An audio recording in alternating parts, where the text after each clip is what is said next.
The call came in at 3:47 hours, grid coordinates that made no sense for any scheduled operation. A Blackhawk down in the Korangal Valley, no mayday, no distress beacon, just silence that stretched across the Hindu Kush like a wound.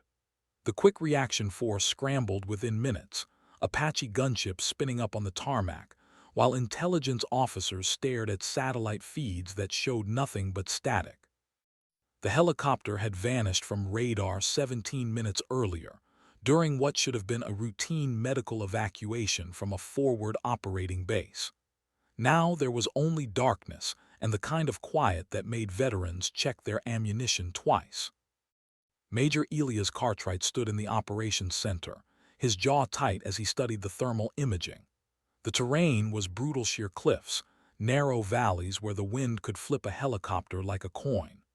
Taliban activity in the area had been minimal for weeks, but minimal didn't mean absent. He was about to dispatch a full package, 4 Apache and a Chinook with a CSAR team, when the radio crackled with a transmission that changed everything. A single Apache already airborne, call sign Revenant 21, reporting she'd picked up the emergency locator beacon and was vectoring toward the crash site. Cartwright felt his chest tighten. That Apache wasn't part of any scheduled patrol. He pulled up the flight manifest and saw the name that made half the pilots in the ready room exchange looks: Captain Lyra Kynes. Kynes was a problem, or at least that's what the whispers said. A problem because she flew like physics was a suggestion, because she'd logged more combat hours than pilots 10 years her senior, because she'd walked away from a shoot-down in Helmand that should have killed her and came back flying medevac missions before her ribs had healed. She was a problem because she made men uncomfortable with how little she needed their approval. Cartwright had seen her File 3 Bronze Stars, a Purple Heart, commendations that read like fiction. He'd also seen the complaints, the formal reports about her excessive risk-taking and failure to maintain proper communication protocols. Translation: she didn't ask permission when lives were on the line. Now she was out there alone, an Apache with a crew of 2 heading into terrain that could swallow aircraft whole, toward a downed Blackhawk that might already be surrounded by hostiles. Cartwright reached for the radio microphone, then hesitated. If she was already committed, pulling her back might cost more time than they had. He made the calculation every commander learns to hate, the math where minutes equal lives and doubt equals death. The operations center fell silent as they waited for her next transmission, the digital clock on the wall counting seconds that felt like hours, while somewhere in the mountains, an Apache flew toward a mystery that would test everything Lyra Kynes had survived to become. The night pressed against the valley like a physical weight, clouds low enough to scrape the peaks, visibility less than a mile. Lyra Kynes sat in the front cockpit of the Apache, her hands steady on the controls despite the turbulence that rattled the airframe every few seconds. Behind her, Warrant Officer Marcus Okonkwo managed the weapon systems and sensors, his voice calm in her headset as he cycled through infrared and thermal bands searching for any sign of the Blackhawk. They'd been flying for 11 minutes since picking up the beacon, following a ridge line that dropped away into nothing on both sides, the kind of terrain that left no room for mistakes. Revenant 2-1, this is Falcon Actual. Authenticate your position and mission status. Over. The voice belonged to Cartwright, and Lyra could hear the tension beneath his professional tone. She toggled the radio while keeping her eyes on the instruments, the Apache shuddering as a crosswind hit them hard enough to drift them 30 feet sideways. Falcon Actual, Revenant 2-1 is 3 clicks northwest of last known position, Angels 1.5, proceeding to crash site. Beacon is strong, no visual yet. Weather is shit and getting worse. Over.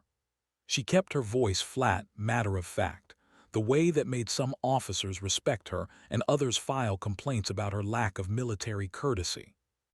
There was a pause long enough that Lyra knew Cartwright was weighing whether to order her back. Then, Revenant 2-1, be advised QRF is scrambling now. ETA your position 23 minutes. Do not, I repeat, do not engage without support. Your orders are locate and assess only, acknowledge. Lyra felt Marcus shift in the seat behind her, sensed rather than heard his quiet exhalation. 23 minutes was a lifetime when you were bleeding out in wreckage. She toggled the radio again. Roger, Falcon actual, locate and assess only. Revenant 2-1 continuing approach. And Kynes, Cartwright's voice had changed, dropped the formality. Keep that bird in one piece. We're already down one tonight. She clicked the mic twice in acknowledgement, then switched to internal comms. Marcus, talk to me. What are we seeing? Whole lot of nothing, Marcus replied, his southern accent more pronounced when he was focused. Thermals showing cold rocks and colder air. If that Blackhawk went down hard, it should be lit up like Christmas, but I'm not seeing the heat signature. Running a wider sweep pattern now. Lyra adjusted their altitude, dropping another 100 feet to get below the worst of the cloud layer. The Apache's rotors beat a steady rhythm, each revolution a calculated balance between lift and momentum. She'd been flying helicopters for 12 years, combat for 8, and the machine responded to her inputs like an extension of her nervous system. Still, this terrain demanded respect. One gust at the wrong moment, one miscalculation of clearance, and they'd be the second crash site of the night. The valley narrowed ahead, walls rising on both sides, and Lyra eased the Apache through the gap with 50 feet of clearance on the rotor tips. Marcus stayed silent, letting her work, his trust absolute in a way that came from flying together through situations where anything less than perfect coordination meant death. They'd been a crew for 18 months, and in that time had pulled off medevac extractions under fire that other pilots called impossible. Marcus never questioned her decisions in the air, never second-guessed, and Lyra returned that trust by keeping them both alive through odds that should have failed. The beacon signal strengthened, pulsing in her headset like a heartbeat.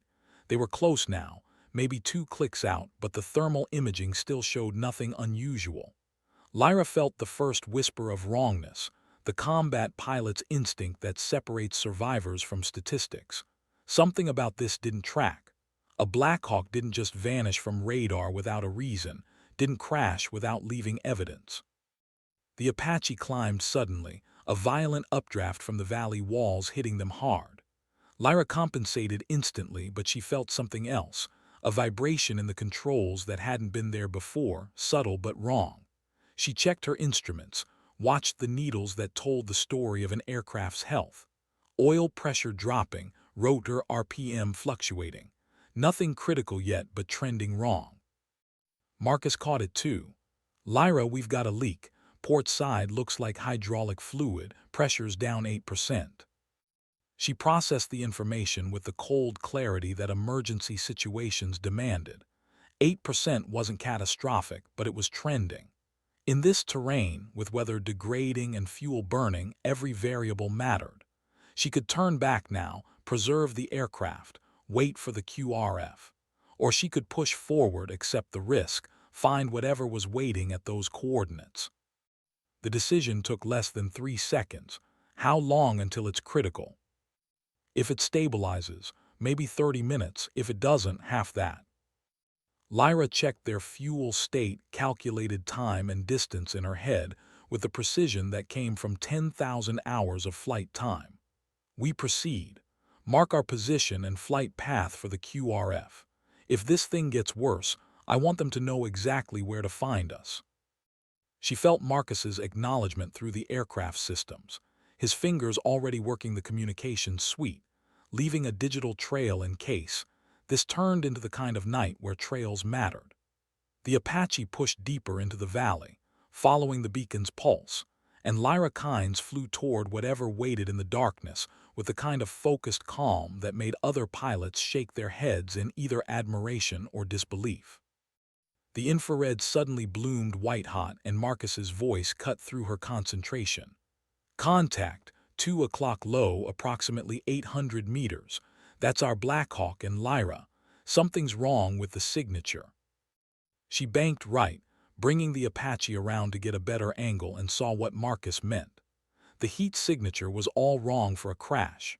Instead of the intense, concentrated thermal bloom of burning fuel and fractured engines, the pattern was diffuse, spread out, almost deliberately arranged.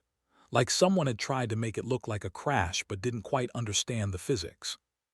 Falcon Actual Revenant 2-1, we have eyes on target. Grid November Victor 7248. Blackhawk is down but... Lyra paused, choosing her words carefully, aware that everyone in the operations center was listening. Something's off. Heat signature doesn't match a typical crash profile. Requesting guidance over. Cartwright's response came fast. Revenant 2-1, maintain standoff distance.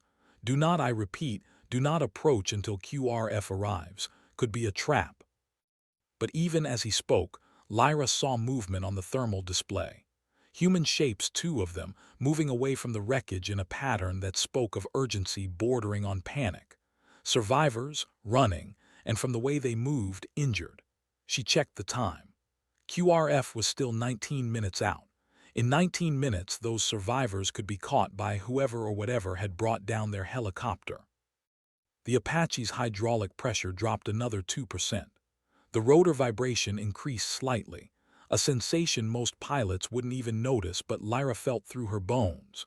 She had a leaking helicopter, degrading weather, a crash site that looked wrong, and survivors who were running out of time.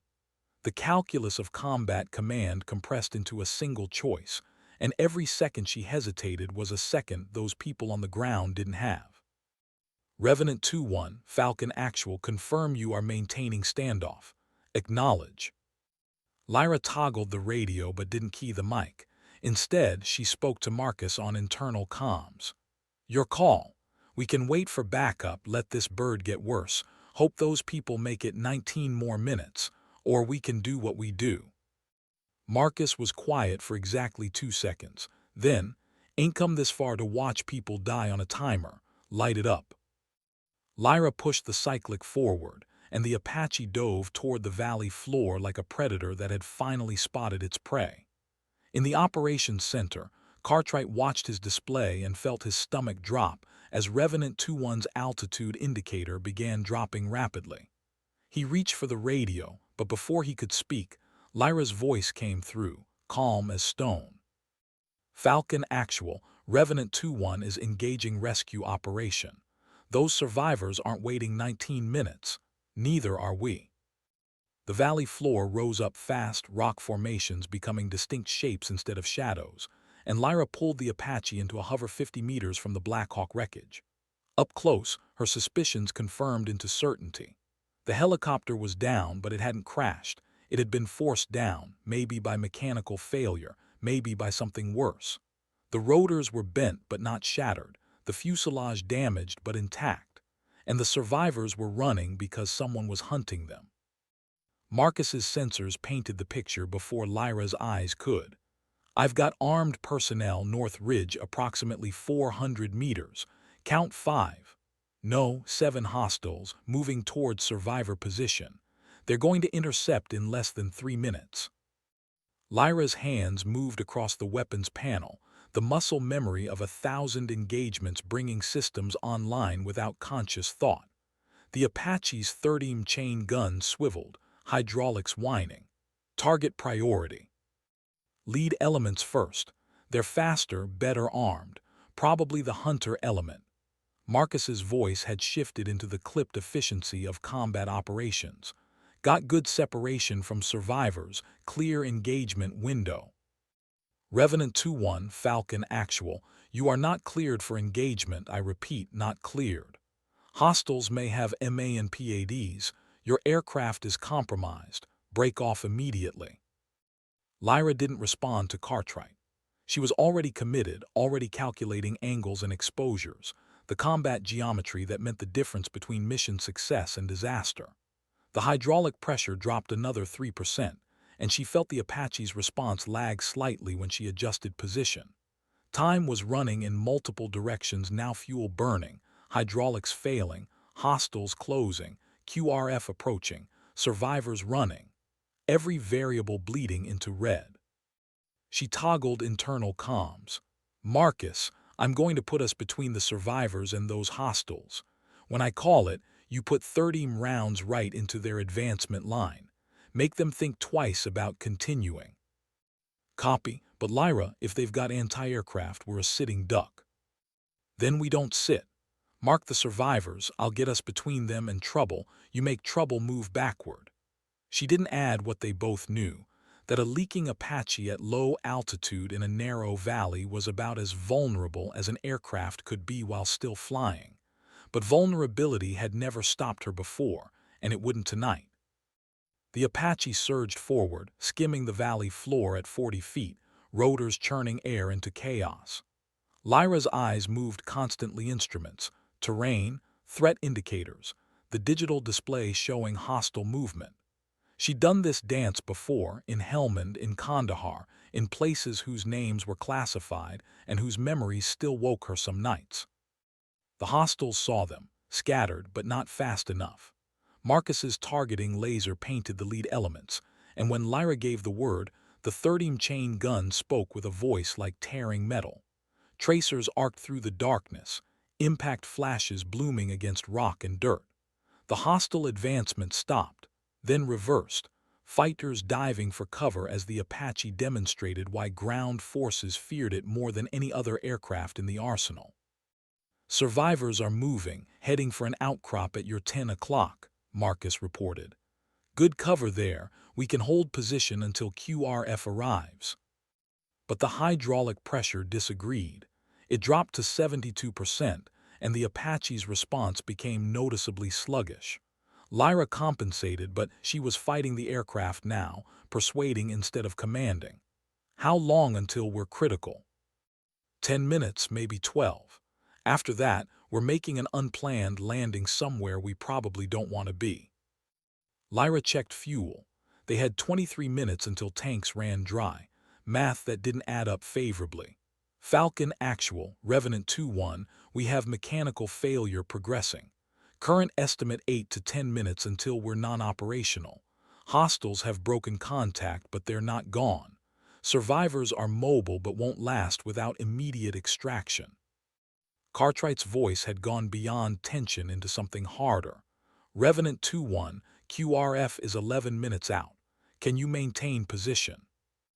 Lyra looked at the hydraulic gauge, watched it tick down another 0.5%. Negative, Falcon actual. This bird is dying. We need that extraction now, not in 11 minutes.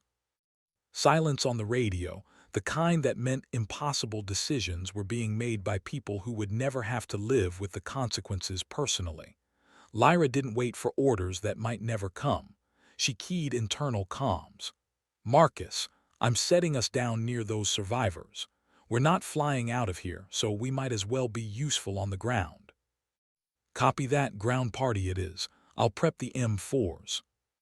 The Apache descended with grinding protest from systems that were failing in real time, and Lyra guided it toward a relatively flat stretch of ground 30 meters from where the survivors had taken cover. The landing was harder than she wanted, the skids hitting with impact that sent shock waves through the failing hydraulics, but they were down. She shut down the rotors immediately, watching the blades slow their revolution, knowing that this Apache wouldn't fly again without serious maintenance they weren't getting tonight. Marcus was already out of his seat, pulling weapons and gear from the survival kit. Lyra ran her shutdown checklist with the automatic precision of procedure, then unstrapped and grabbed her M4. They'd gone from rescue to defended position in less than 60 seconds, and now they were on the ground in hostile territory with an inoperable aircraft, unknown enemy forces, and survivors who needed protection until the cavalry arrived. She dropped from the cockpit, boots hitting Afghan dust, and took her first full breath of mountain air in 2 hours, cold, thin, tasting of rock and distance. Marcus moved beside her, covering their 6 while Lyra advanced toward the survivors' position. She could see them now in the darkness, 2 figures huddled behind an outcrop, and as she got closer, recognition hit like a physical blow. One of them was Colonel Patricia Vance, the base commander from Fob Fortress. The other was a young lieutenant Lyra didn't recognize, his flight suit torn and dark with blood. Vance looked up as Lyra approached, and her expression cycled through surprise, relief, and something that might have been shame. "Captain Kynes," Vance said, her voice steady despite obvious pain from a gash across her forehead. "I won't lie, you're the last person I expected to see tonight." Lyra knelt beside them, checking the lieutenant's injuries with quick efficiency. Broken leg, possible internal injuries, definitely in shock. "Respectfully, Colonel, we can discuss expectations later. Right now, I need to know what brought down your bird and who's trying to finish the job." Vance met her eyes, and in that look, Lyra saw the weight of command combined with the helplessness of being saved by someone she tried to ground 3 months earlier. The irony wasn't lost on either of them, but survival had a way of making politics irrelevant. Mechanical failure, or at least that's what it looked like. Lost Tail Rotor Authority auto-rotated down managed a somewhat controlled crash, but the hostiles showed up too fast, too organized. They knew we were coming down before we did.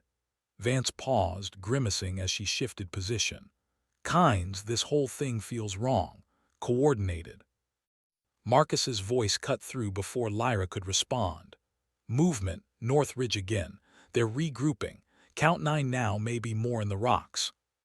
Lyra processed the tactical situation with the rapid assessment of someone who'd survived by seeing 3 moves ahead. They had 2 functional fighters, 2 casualties, 1 dead Apache, and hostiles who were getting organized.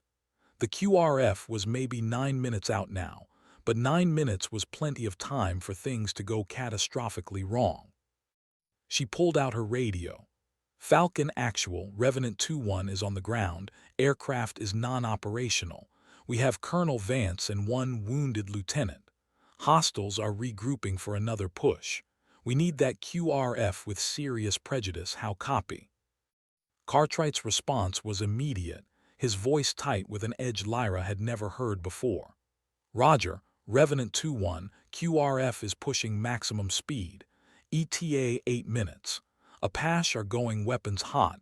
They'll light up anything that moves near your position." "Copy, Falcon actual. Be advised, hostiles appear to have intelligence on our operations. This wasn't random. Someone knew that bird was coming through." The implications of that hung in the air like smoke. Vance was staring at Lyra now, reassessing, and Lyra saw the moment when the colonel's professional assessment overcame whatever personal reservations she'd harbored. Sometimes it took bleeding in the dirt together to recognize competence, and sometimes recognition came too late. Marcus had positioned himself behind a rock formation with clear lines of fire toward the North Ridge. "Lyra, they're moving again. Systematic, organized. These aren't local fighters, they're trained." Lyra moved to join him, taking a position that gave her overlapping fields of fire. "How long can we hold?" "Against trained fighters with superior numbers. However long we have to." Marcus checked his ammunition, a gesture that was part inventory and part ritual. "But I'd appreciate it if that QRF showed up sooner rather than later." The night settled into the strange stillness that precedes violence.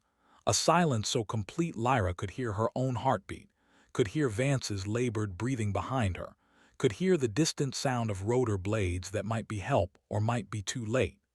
She'd been in positions like this before, had learned that survival was just stubbornness stretched over time, refusing to quit until circumstances forced the issue. She thought about the Apache behind them, fuel leaking into Afghan soil, systems dead, a machine that had carried her through impossible situations now reduced to expensive cover. She thought about the file in Cartwright's office, the complaints about risk-taking and protocol violations, the recommendations that she be reassigned to less critical duties. She thought about every time someone had looked at her and seen a problem instead of a pilot, a liability instead of someone who got the job done when others couldn't. The first muzzle flash came from the ridge line, and Marcus returned fire before Lyra could acquire the target. Rounds impacted around their position, chips of rock flying, the crack of bullets breaking the silence. Lyra fired 3-round bursts, controlled, precise, aiming for muzzle flashes in the darkness. The firefight had a rhythm to it, a terrible music of attack and response, and Lyra fell into the pattern with the muscle memory of too many similar nights. Falcon Actual Revenant 2-1, we are in contact, taking effective fire from North Ridge. Need that QRF now. Revenant 2-1, Bravo 4 and Bravo 6 are 2 minutes out, going weapons hot on your mark. Paint those targets. Marcus had already activated the laser designator from the Apache's weapons system, running on backup battery, painting the ridge line with invisible light that the incoming gunships would read as clearly as a road map. Targets marked, ready for fire mission. The next 90 seconds stretched into something between eternity and instant, time flowing wrong while Lyra and Marcus held position against fighters who were pressing harder now, sensing opportunity before reinforcements arrived. The young lieutenant was crying out, shock giving way to pain, and Vance was trying to keep him quiet, trying to keep him alive, trying to do anything useful while others fought the battle she couldn't. Then the horizon lit up with the muzzle flash of 13 cannons, and the Apache gunships of the QRF announced their arrival with the kind of violence that made mountains shake. The hostiles on the ridge disappeared into fire and chaos, their organized assault fragmenting into desperate survival as two Apache worked the terrain with the systematic precision of aerial predators. Lyra watched the tracers arc across the night sky and felt the tension in her shoulders ease slightly. Not safe yet, but closer. The Chinook came in behind the Apache, its massive rotors beating the air into submission as it flared for landing. The CSAR team was off the ramp before the wheels touched, medics running toward their position while security elements established a perimeter. Professional, fast, exactly what the situation required. Lyra lowered her weapon and stood, feeling the adrenaline begin to metabolize, leaving behind the familiar exhaustion of survival. Marcus appeared beside her, checking her over with the quick assessment of a crew member who knew injury often didn't register until the shooting stopped. "You good?" he asked. "Yes, you." "Peachy?" He looked at the dead Apache, at the spreading pool of hydraulic fluid that represented the slow death of a $20 million aircraft. "That's going to be some paperwork." Lyra almost laughed, would have if the situation had been different. Paperwork's future Lyra's problem. Present Lyra just wants to get on that Chinook. The CSAR medics were loading the wounded lieutenant onto a stretcher, working with the calm efficiency that came from doing this too many times. Vance stood on her own, refusing assistance despite the blood on her face and the way she favored her left leg. She caught Lyra's eye, held her gaze for a moment that contained entire conversations they'd never have out loud. "Captain Kynes," Vance said formally, "I owe you a debt." "No debt, Colonel, just doing the job." Lyra kept her voice neutral, professional, giving Vance the dignity of not acknowledging everything that lay between them. But Vance wasn't letting it go.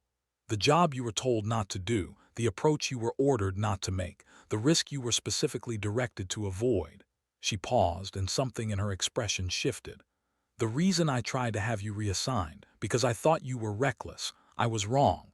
You're not reckless. You just understand cost differently than people like me. You know what we're willing to pay, and you pay it without hesitation." The medics were gesturing for them to board, the Chinook's engine cycling up, time running short. Lyra met Vance's eyes one last time.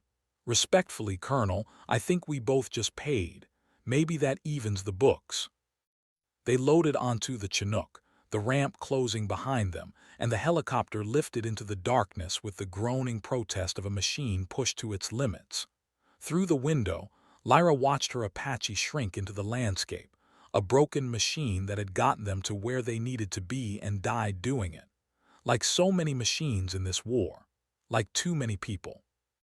Marcus sat beside her, their shoulders touching in the cramped space, and neither of them spoke. They didn't need to. The silence between crew members who'd survived together was different from other silences, deeper, more honest. They'd made the right choices tonight, paid the right prices, brought people home who wouldn't have made it otherwise. The mathematics of survival had worked out this time. The Chinook banked toward base, and somewhere in the Hindu Kush, the sun was preparing to rise on a valley that held secrets they'd only glimpsed. Tomorrow there would be debriefings, questions, probably more complaints about protocol. Tomorrow there would be the weight of command and consequence and the endless calculations of risk versus reward. But tonight, Lyra Kynes sat in the back of a helicopter heading home, alive, her crew alive, the people she'd saved alive. Tonight, that was enough. Major Cartwright stood on the tarmac at Fob Fortress as the Chinook approached, its massive rotors kicking up dust and debris, and he felt something loosen in his chest that he hadn't known was tight. Through the operations center windows, he'd watched Revenant 2-1's data stream, watched the aircraft's systems fail in real time, watched as Captain Kynes had made every wrong decision by the book and every right decision by the only metric that ultimately mattered. The Chinook settled onto the landing pad, and the ramp dropped. Medics moved first, extracting the wounded lieutenant with practiced urgency. Colonel Vance walked down next, refusing the wheelchair they'd brought, her face set in the expression of someone who'd lived through something that had changed fundamental assumptions. And then came Captain Lyra Kynes and Warrant Officer Marcus Okonkwo, weapons slung, flight suits stained with hydraulic fluid and Afghan dust, looking like what they were, survivors of a night that could have easily gone the other way. Cartwright waited as they cleared the immediate chaos of arrival, then approached. Kynes saw him coming and straightened slightly, the instinctive response to senior officers that never quite disappeared no matter how tired you were. He stopped in front of her, studied her face, calm, composed, showing nothing of whatever she was feeling. He'd seen her file, read the complaints, listen to other officers explain why she was a problem. Looking at her now, he saw something different. He saw a pilot who understood that rules existed to protect people, but sometimes protecting people meant breaking rules. "Captain Kynes," he said formally. "Sir." "That was." He paused, searching for words that wouldn't sound like the reprimand she was probably expecting or the praise that wouldn't be appropriate yet. "That was a hell of a piece of flying, and an even more complicated piece of decision-making. We're going to need a full debrief, you understand?" "Yes, sir, I understand." Her voice gave nothing away, but her eyes held his steadily. She wasn't backing down, wasn't apologizing, wasn't doing any of the things that might have made this easier for him. "You also need to understand that you destroyed a $35 million aircraft, violated direct orders, and put yourself and your crew in a position that could have resulted in additional casualties rather than preventing them." Cartwright kept his voice level, professional, aware that others were watching this conversation. "By every standard procedure, you should be facing serious consequences." He saw her jaw tighten slightly, the only visible reaction. "Yes, sir, I accept responsibility for my decisions."